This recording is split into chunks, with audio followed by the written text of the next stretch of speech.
A very good morning, my wonderful Vidyashriyans. I hope you all are fit and fine at home. So, with this video lecture, let's start chapter number 2 of history, that is from trade to territory. So, beta, before starting this chapter, we need to know that why Britishers came to India. Beta, during that time there was a huge demand of cotton, silk, spices and other raw material in the European market, and these were available in India in abundance. So initially when Britishers came to India, their motto was to make profit from it. And you know what is the funny thing? The funny thing was that the small trading company in the name of East India Company, the British were reluctant on acquiring territories in India.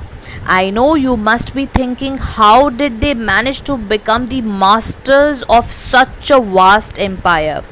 Well, the story goes like this. When the East India Company come to India, the India was under the Mughal rule, and Aurangzeb was the last of the powerful Mughal rulers. He established control over a very large part of the territory that is now known as India. After his death in the year 1707, many Mughal governors, which are also known as Subedars and big zamindars, began asserting their authority and establish regional kingdoms. Now let's understand how East India Company comes to East. Beta, in the year 1600, the East India Company acquired a character from the ruler of England, Queen Elizabeth I, granting it the sole right to trade with the East. This meant that no other trading company in England could compete with the East India Company.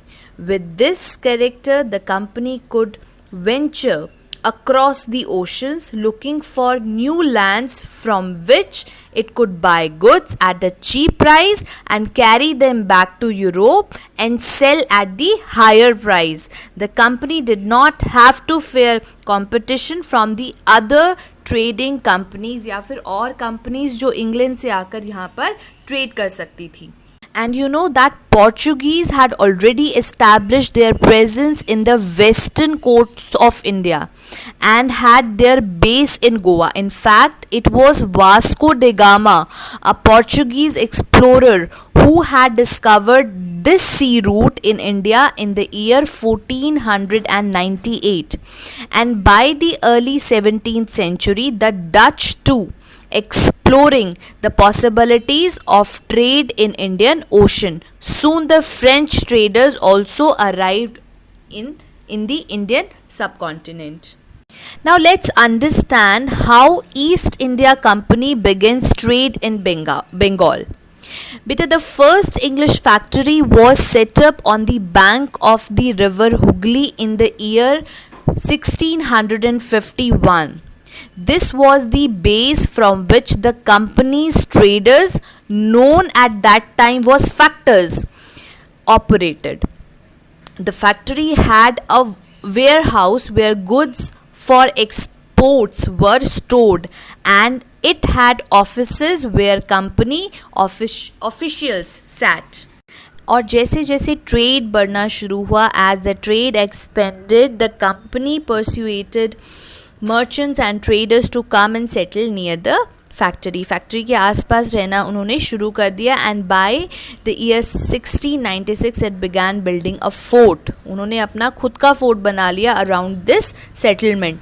2 years later it bribed Mughal officials and into giving a company zamindari rights over the villages. और इसके बाद औरंगज़ेब के time पर जो Mughal emperor थे उनके time पर legal order pass करवाना शुरू किया, जिसमें कि ड्यूटी फ्री ट्रेड कर सके कंपनी इस एरिया के अंदर. And the company tried continuously to press for more concession and multiple existing privilege, and that's how they started began trade in Bengal. बेटा वी हैव अंडरस्टूड कि किस तरह से कंपनी ने ट्रेड करना बंगाल में शुरू कर दिया था. Now let's understand how trade led to battles. लड़ाइयों में कैसे वो ट्रेड जो है वो परिवर्तित हुआ. Let's understand. Through the early 18th century, the conflict between the company and Nawab बहुत बढ़ गया था. After the death of Aurangzeb, the Bengal Nawab asserted their power and autonomy, as the other regional powers were doing at that time. Murshid Quli Khan was followed by Ali Vardi Khan and then Sirajuddaula as the Nawab of Bengal. Each one of them was a strong ruler. They refused to grant the company concession. The company refusing to pay taxes, writing disrespectful letters and trying to humiliate the Nawab and his officials. The company on its part declared that the unjust demands of the local officials was ruining the trade of the company, and trade could be flourish only if the duties were removed. तो इस तरह की demand जो है company की तरफ से आनी शुरू हो गई थी. सो इन्हीं कॉन्फ्लिक्ट्स की वजह से क्या हुआ, let's understand. In the year 1756, Sirajuddin Aula became the Nawab of Bengal. The company was worried about his powers and keen on the puppet ruler who would willingly give trade concessions and the privileges. So it tried, though without success, to help one of Sirajuddaulla's rivals to become the Nawab. Sirajuddaulah के बहुत मना करने के बावजूद और उसकी जब सारे नेगोशिएशन फेल हो गए, then the Nawab Sirajuddin merged with 30,000 soldiers to the English factory at Qasim Bazar, captured the company officials, locked the warehouses, disarmed the Englishmen and blocked English ships. Then he marched to Calcutta to establish control over company's fort over there. On hearing this news that the fall of Calcutta in company, the company officials in Madras sent forces under the command of Robert Clive, and finally in the year 1757, Robert Clive led two companies' army against Sirajuddaulah at Plassey. And you know, one of the main reasons for the defeat of Nawab was the forces led by Mir Jafar, who was Sirajuddaullah's commander. Clive had managed to secure his support by promising to make him Nawab after crushing Sirajuddaulah. Beta, Battle of Plassey became famous because it was the first major victory the company won in India. Now let's understand what happened after the Battle of Plassey. Beta, after the Battle of Plassey, Mir Jafar made the Nawab, and the company was still unwilling to take over the responsibility of administration. Its prime objective was to the expansion of trade. Soon the company discovered that this was rather difficult, from even the puppet Nawabs were not always as helpful as the company wanted them to be. And when the Mir Jafar protested, the company deposed him and installed Mir Qasim in his place. When Mir Qasim complained, he defeated in the battle fought at Buxar in the year 1764. Then Mir Jafar was reinstalled. By the time Mir Jafar died in the year 1765, the mood of the company had changed. Having failed to work with puppet Nawabs, Clive declared, "We must indeed become Nawab ourselves." तो Clive ने बोला कि हम किसी और को नवाब बनाने से अच्छा हम खुद को नवाब बनाएं. And finally, in the year 1765, the Mughal Empire appointed the company as Diwan of the provinces of Bengal. The Diwani allowed the company to use the vast revenue resources of Bengal. These revenues could be used to purchase cotton and silk textile in India, maintain company troops, and meet the cost of building the company fort and offices at Calcutta. Now let's understand how company rule expand की किस तरह ने से company ने India को बलपूर्वक अपने में मिलाया फ्रॉम द ईयर 1757 टू 1857. तो हमें कुछ की एस्पेक्ट्स देखने को मिलते हैं. So let's see that, let's understand that. बेटा, after the battle of Buxar in the year 1764 the company appointed residents in Indian states. They were politically or commercial agents, and their job was to serve and further the interest of the company. The company officials began interfering in the internal affairs of Indian state. They tried to decide who was to be the successor to the throne and who was to be appointed in the administrative posts.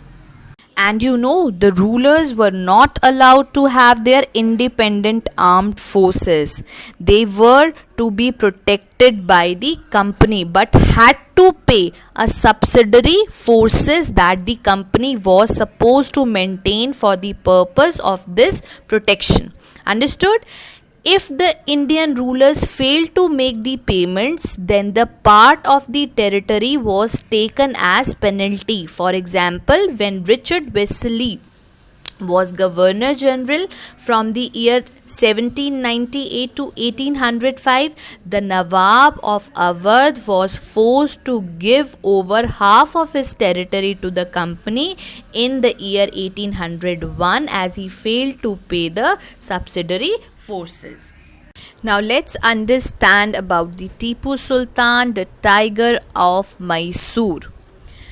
Tipu Sultan was the son of King Hyder Ali and was a very strong ruler in the state of Mysore.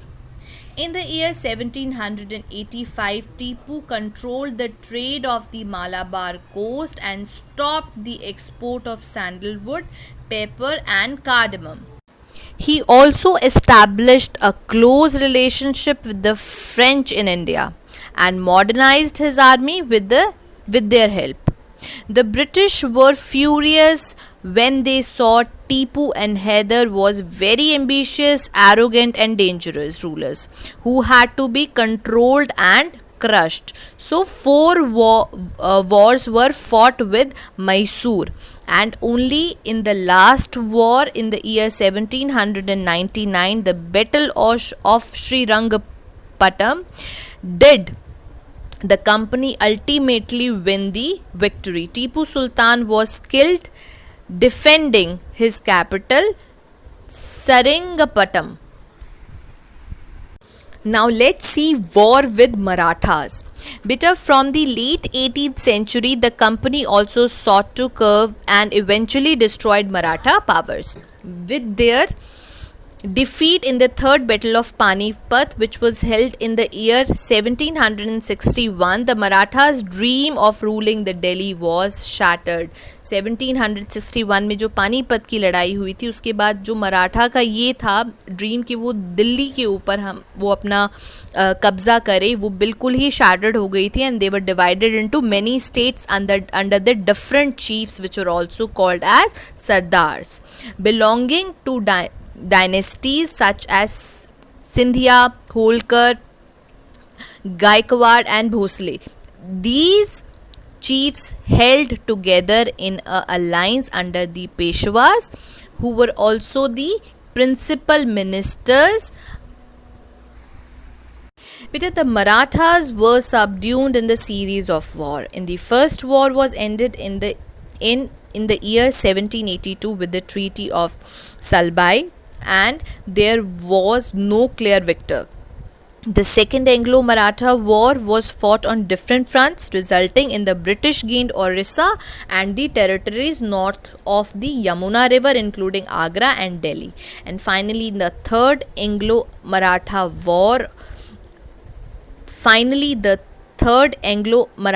War crushed Maratha powers, and the Peshwa was removed and sent near to Kanpur with the pension, and the company now had a control over the territories of south of Vidyans. Beta, it is clear from the above explanation that from the early 19th century the company pursued an aggressive policy of territorial expansion under Lord Hastings, Governor General from 1813 to 1823, and a new policy of paramountcy was initiated. Now the company claimed that its authority was paramount or supreme. Now let's understand how companies setting up a new administration in India.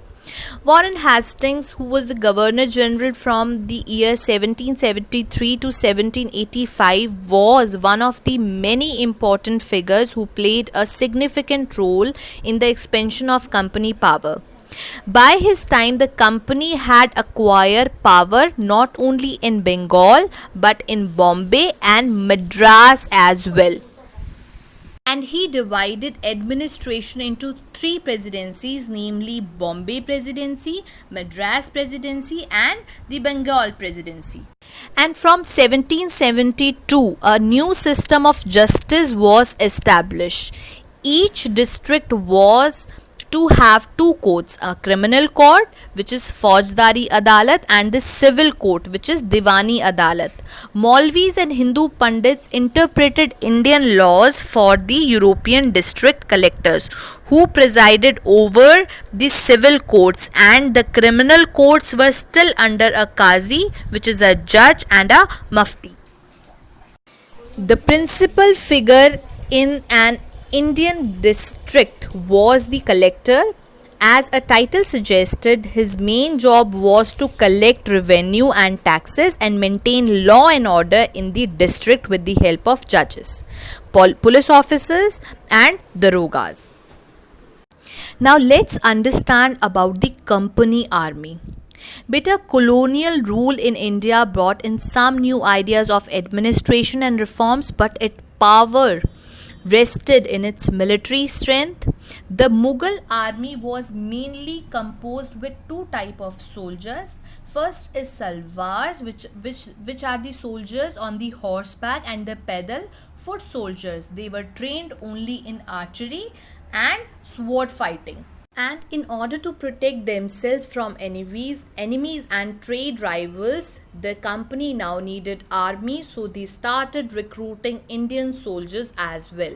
And as the warfare technology changed from the year 1820s, the जो घुड़सवारी सेना थी वो अब company से हट गई थी. This is because the British Empire was fighting in Burma, Afghanistan and Egypt, and there were soldiers with armed muskets. And in the early 19th century, the British began to develop a uniform military culture. Soldiers were increasingly subjected to European style training, drill and discipline, and regulate their life far from than before. Often this created problems since caste and community feelings were ignored in building a force of professional soldiers. So let's understand what is the conclusion of this chapter. Thus we can come to the conclusion as per the title that a company that entered India in order to trade finally gained power over the territories of India and became the ruler of our country.